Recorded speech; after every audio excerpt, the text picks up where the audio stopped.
left. Okay. Is angel investment right for you? The reason why I put this up here is because angel investing is, it's got a place, okay? If you're in business, you have to make some decisions. What is a good company versus a good business? A good company is got a character of its own. It's not an extension of the owner's personality. A good company could function without the original founder or the owner. Okay, a company has a character of its own, and if you're starting a business or if you're in a business, even in my own, and I didn't know this until I came out here really and started doing business with more sophisticated people. I said my first company, I was out of college. I didn't know what I was doing. They said this business has to function without you coming here every day. And I'm like, great, I'll stay home. No, you're not going to stay home. That's not the idea. It just cannot be an extension of your personality. It has to have a character of its own. A good business, which is, equally as rewarding to have, if this is, what anybody wishes to do, tends to focus and need the owner, and is a reflection of that person's personality. And, depending on what your income goals are or what your overall success goals, serial entrepreneurs like to create companies, get out, start another one, get out, start another one. And in the process of doing, in other words, you don't fall in love with your business. Some people start a company and they might be in that business for 50, 60 years, passed on through generations and generations and generations. So angel investors tend to take a look at companies versus good businesses. How would you rate design-oriented businesses in that field? You've got brands like Donna Karan, which is a brand behind herself, Martha Stewart, that they're a entity based in the name, but then they transition to a more of a conglomerate, which like Martha Stewart became so design-related business would be apart from that model then? No, I'd say there'd be some bleed over. I guess my personal and our group's first foray into that world is not necessarily brand centric, where the person. I can assure you that maybe in the early days, Martha Stewart, that business was an extension of her personality. Right, I'm saying that at some point that those kind of businesses, design-related businesses, start out that way. Right. They change from becoming a good business. And then morphed into, once professional management got a hold of Martha Stewart, they turned her into a brand. Right, so would your firm look at businesses that are potential of having that same... If they had the same potential. They had style, but they needed the professional management to take them from being the Martha Stewart person to the Martha Stewart conglomerate. The answer to that question is yes, and a little later on in the presentation I'll get to some of the characteristics that the company, or specifically the founders, would need to have. Okay. And it comes into the recognition of how, do we all know what we're good at and what we're not so good at. I know what I'm good at, and I stay away from what I'm not good at. Yes? Rick, are you saying that good businesses that have a potential to become good companies is what you're looking for? Because these are early stage companies. They haven't really evolved to a point of being a good company or not. It all starts with an individual. But if that individual is stuck up and is not going to let go and all that, and it will stay bills contracting and never evolve to a full team, that's a problem.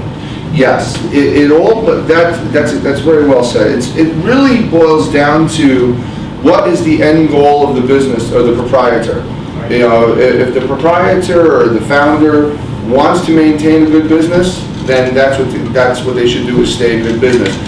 It's the difference of what makes and this is on the next screen, I think. Angel investment is investment, okay? And we run down, you guys get the idea here. Pulte versus Bill, McDonald's, Hunter House, we all get that. Choosing your path is important. Here is, return on investment has a dual perspective depending on how you treat your business. An entrepreneur initially starts out creating a business for what? A steady income, at least that's what it was for me.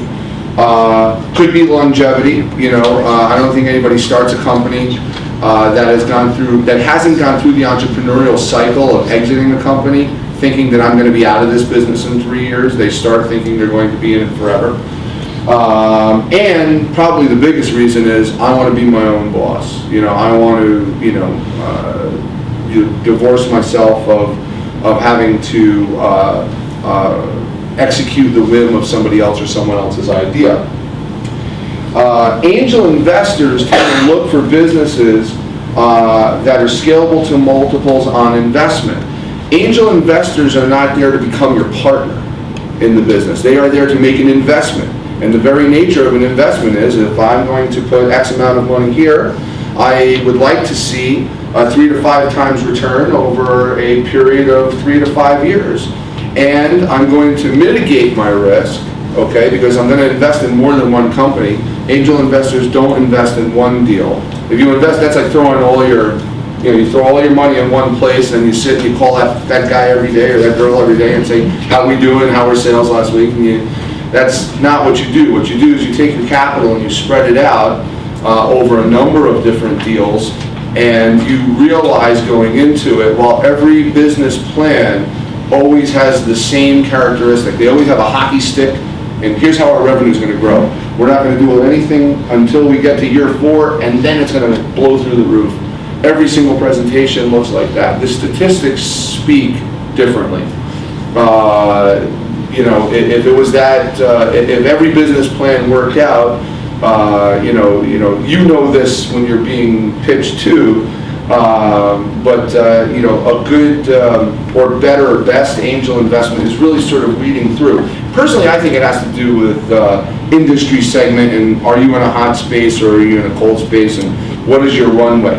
If you're looking at life science stuff, and I spend a lot of time in Ann Arbor, if you're looking at life science development or tech transfer type stuff where a university is developing something and they're looking for their business school to commercialize that, the runway could be anywhere from 5 to 10 years before you would see a return on your investment.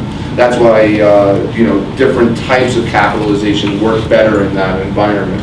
Angel investors tend to be a little bit more, the runways are a little shorter, and as one investment group enters, another could be exiting. What is an exit to an angel investor could be the entrance of a venture capital investor. In fact, that often happens a lot, and VCs often like to take out the pain in the neck angel capital guys, because they're much more sophisticated than we are. That's why they're doing so well right now. Hope there's no VCs in the room. So does this give you an idea of the difference between the two, and most importantly, what an angel investor is looking for? So if you're going to take your idea before an angel group, you're not there to find partners. You are there because people are expecting a return on their investment, and have metrics for evaluating that. That they probably will not share with you, but there are metrics for evaluating ideas and pre-seed and pre-revenue companies.